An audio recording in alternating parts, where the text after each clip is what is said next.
Bienvenue à tous sur TechWatch, votre rendez-vous quotidien pour les dernières nouvelles du monde de la technologie et de l'informatique. Aujourd'hui, le 28 novembre 2024, nous vous proposons un programme riche en informations marquantes à partager. Commençons par les actualités du jour. Dans le domaine de la Legal Tech, le barreau de Paris a signé un partenariat avec la start-up Doctrine. Ce partenariat permettra aux avocats d'accéder à des outils d'intelligence artificielle. Il est également accompagné d'un code de conduite signé par 14 autres start-up du secteur juridique. L'objectif principal est d'assurer la sécurité et la transparence dans l'utilisation de l'intelligence artificielle générative. Une étude de Deloitte a révélé que l'intelligence artificielle pourrait augmenter la productivité des avocats de 25%. Doctrine a également lancé un chatbot pour faciliter les recherches juridiques dans une base de données exhaustive. Dans le secteur audiovisuel, Netflix, Disney+ et Amazon Prime Video ont investi un total de 362 millions d'euros dans la production française en 2023. Parmi ces fonds, 283 millions ont été alloués à la production audiovisuelle et 79 millions au cinéma. Netflix se distingue comme le principal contributeur avec 250 millions d'euros et a annoncé un partenariat avec TF1 pour une série quotidienne prévue pour 2025. En matière d'innovation écologique, Lactip a levé 16 millions d'euros pour développer un plastique biodégradable à base de caséine de lait. L'entreprise vise une commercialisation internationale de ses produits, ciblant les segments de marché des emballages alimentaires et des bioplastiques, avec un lancement prévu pour 2026. Sur le plan réglementaire, la Cour suprême du Brésil débat de la responsabilité des réseaux sociaux face à la désinformation. Les juges examinent si ces plateformes peuvent être sanctionnées pour des publications illégales, en mettant l'accent sur les dangers que ces entreprises représentent pour la démocratie. Un sondage réalisé par l'Organisation des Nations Unies pour l'éducation, la science et la culture a révélé que 62% des influenceurs ne vérifient pas systématiquement l'exactitude des informations avant de les partager.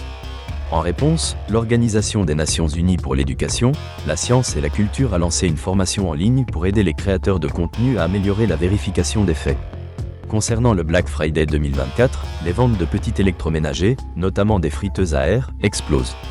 Les aspirateurs robots et les téléviseurs à diodes électroluminescentes organiques rencontrent également une forte demande. Les consommateurs français deviennent de plus en plus attentifs au prix, cherchant de bonnes affaires tout en privilégiant des appareils de haute qualité. Du côté de la technologie et de la sécurité, Cisco a introduit la technologie de la carte SIM numérique en collaboration avec NTT Data. Cette innovation permet aux terminaux de se connecter au réseau cellulaire via une carte SIM numérique. Elle vise à intégrer la 5e génération des réseaux privés dans les infrastructures existantes et facilite des cas d'usage comme le réseau étendu défini par logiciel à la demande. L'Université de technologie de Troyes a lancé l'Institut ITF-ORCY pour former les entreprises aux exigences de cybersécurité, en réponse aux directives concernant la sécurité des réseaux et des systèmes d'information. Cet institut propose des certifications, des formations sur mesure, et mène des recherches sur les cybermenaces. Parallèlement, l'Agence nationale de la sécurité des systèmes d'information a publié des études sur le chiffrement post-quantique, soulignant l'immaturité du marché français concernant ces solutions. La plupart des prestataires n'ont pas encore développé d'offres commerciales, et les entreprises semblent peu pressées d'agir face à cette menace. Dell a annoncé une hausse de 10% de ses revenus, atteignant 24,4 milliards de dollars, grâce à la vente de serveurs dédiés à l'intelligence artificielle. Toutefois, les prévisions pour le prochain trimestre sont moins optimistes en raison des incertitudes entourant l'approvisionnement en accélérateurs de Nvidia. La fondation Rust, en partenariat avec Amazon Web Services, a lancé un concours pour améliorer la sécurité de sa bibliothèque standard, incitant les participants à relever divers défis afin de renforcer la vérification et l'intégrité du langage.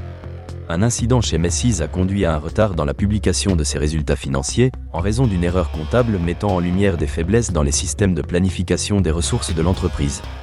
Databricks envisage de lever jusqu'à 5 milliards de dollars, valorisant ainsi l'entreprise à 55 milliards de dollars, en préparation d'une éventuelle introduction en bourse prévue pour 2025. Denoland a également demandé à l'Office des brevets et des marques des États-Unis d'annuler la propriété d'Oracle sur la marque JavaScript, accusant Oracle d'abandon de marque et créant de la confusion au sein de la communauté des développeurs. Dans le domaine de la santé, le centre hospitalier universitaire de Rennes a testé l'installation rapide d'un hôpital de campagne connecté en 5e génération, capable de fonctionner comme un hôpital traditionnel en cas de crise. Enfin, une étude menée par l'Académie chinoise des sciences a prévu que les déchets électroniques générés par l'intelligence artificielle pourraient atteindre 2,5 millions de tonnes d'ici 2030, soulignant l'urgence de mesures pour réduire ces déchets. Merci de votre attention. Restez connectés pour plus d'actualités demain sur TechWatch.